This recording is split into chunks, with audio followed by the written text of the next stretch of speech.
Hey everyone, Ash here for the Triple S League, and we've got a special video for you today.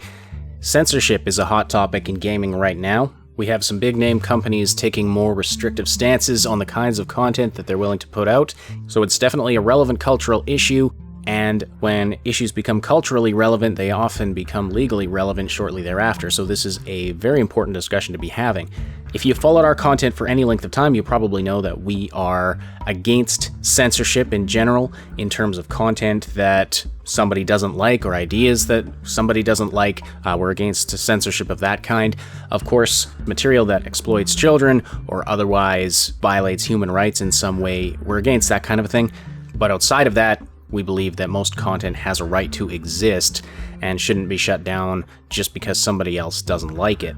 Now, we had the opportunity to interview Kristoff from StudioFOW, which is a company that has been in the news recently for the amazing success they've had with a Kickstarter campaign for a game that they're producing, which will include fully animated and rendered adult content with nothing left to the imagination as a part of the game. So I'm watering down my description of it so that YouTube will hopefully not demonetize us, but basically think X-rated.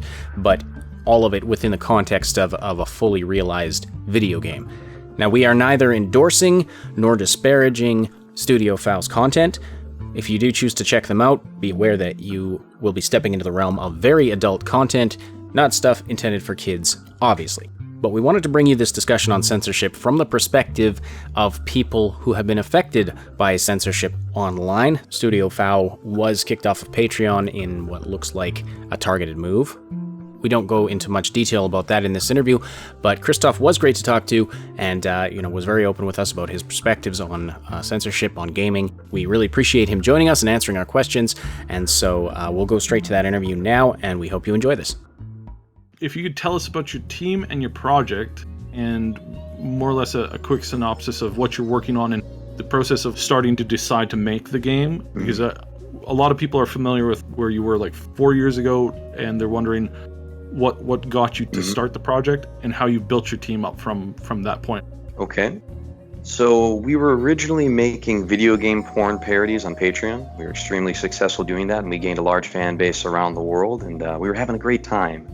And one of the stretch goals we had in our funding campaign was to create a game in Unity 3D, just a small project for the fans, something they could have fun with. So we started investigating the Unity 3D engine, and we found it wasn't quite able to do what we wanted it to do. And so when we looked at alternative options, we came across Unreal Engine 4.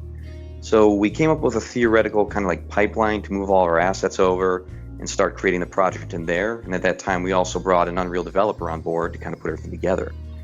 Now, what we got in that program was so good that we thought we would be crazy if we didn't try to turn it into a real video game.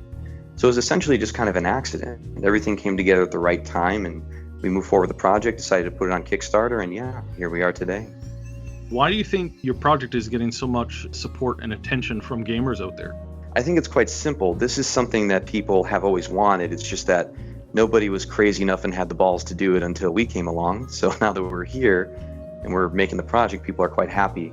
And I know personally this is something I've always wanted to see happen, which is a real video game that has real sex in it.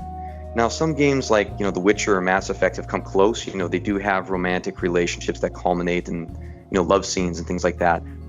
But there's no real explicit pornography out there, surrounded by a shell of a quality video game that people were passionately making and turning into a cohesive experience. So, that was a big part of it. And then on top of that, the Kickstarter that we put together, the trailer was amazing. The art assets that our art team put together are fantastic. It's very professionally put together. So I think people are feeling they're a very trustworthy company that they can, see a really great game coming out of us within the next year or so when we start put out the early access build. And the combination of this being something people always wanted to see, us having such a great track record and putting together such a cohesive, wonderful Kickstarter campaign, they're very happy to give us their money, and we're happy to take it.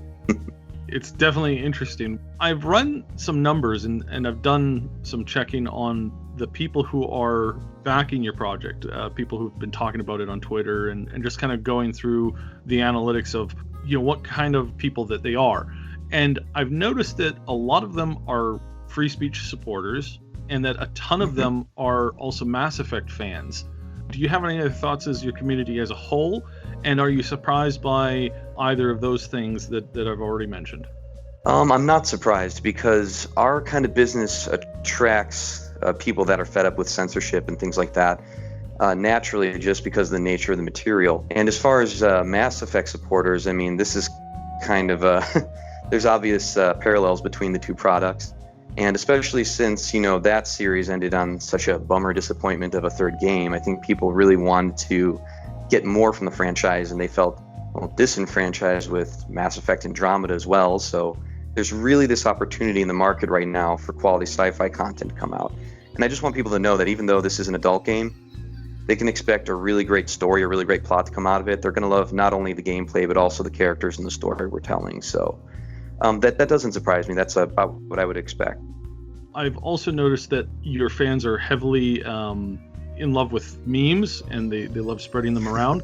Are you yourself a veteran of the most recent meme war?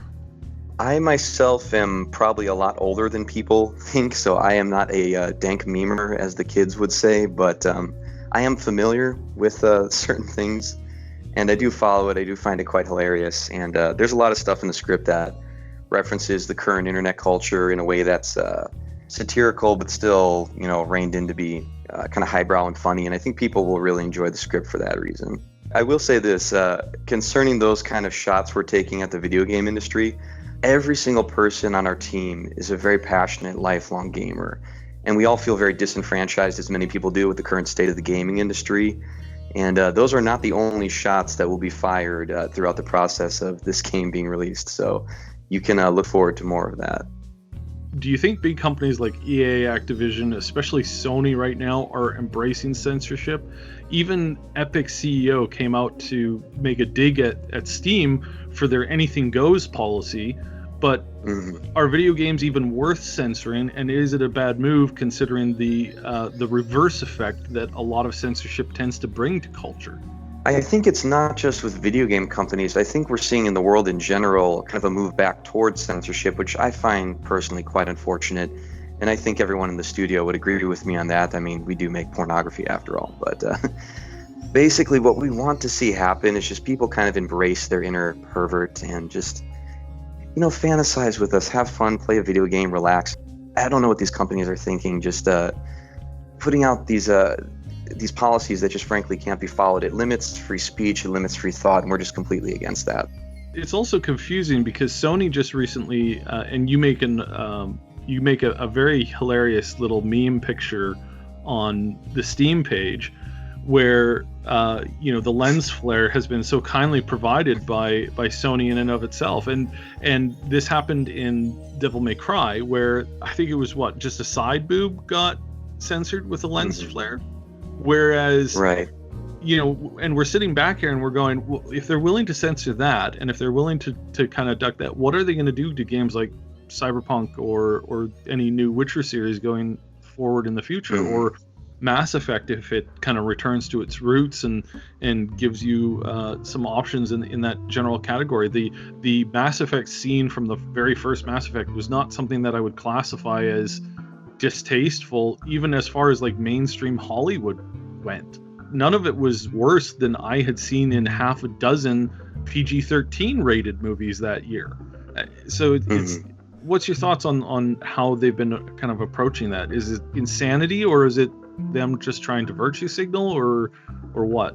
I'm not sure what it is. Like I said, the world in general seems to be moving back towards censorship, but not in a way that is productive. Because you look at that particular game, that example you gave me, Devil May Cry, you have these scenes where this guy is, shooting off thousands of rounds of ammunition and destroying these demonic creations and showers of gore.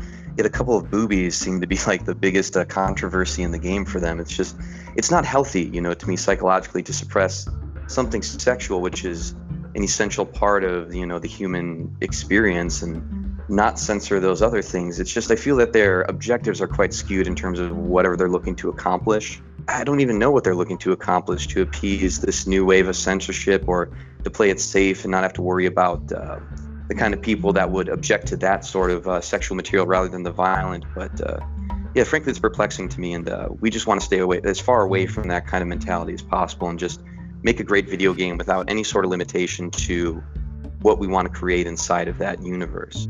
I just want to let everybody know that they can keep track of what the company's doing by visiting StudioFOW.com. We just launched a brand new website, and there is a Subverse section on there that has information about the characters in the game that is not on the Kickstarter, so I would highly recommend they go there and check it out. Otherwise, feel free to go to Subverse's Kickstarter. It's ending, I believe, within the next 15 days or so. I can't remember the exact URL off the top of my head, but if you just search Subverse in Google, it'll be the first thing that comes up. Feel free to go there and give us your money so we can make a really awesome FAP game for you. So that's the summation of the interview we had with Kristoff from StudioFOW. Once again, we appreciate him joining us for this interview. Once again, if you choose to check out their material, whether it's their videos or their upcoming game, just bear in mind that this is not some M-rated title that's a little spicier than most games. No, you're getting into full-on explicit adult content. We hope you found this discussion informative and gave you some stuff to think about. Whether you agree or disagree, we hope you slam that like button to show you appreciate us bringing the discussion to you. And we hope you subscribe to catch future content and hit that notification bell if you actually want YouTube to notify you when we post content. All right, thanks so much for listening. We'll talk to you soon. Thanks so much for watching. Don't forget to like, sub, and hit that notification bell, and then check out some of these other videos. Find the link to our Discord server and other important stuff in the description below.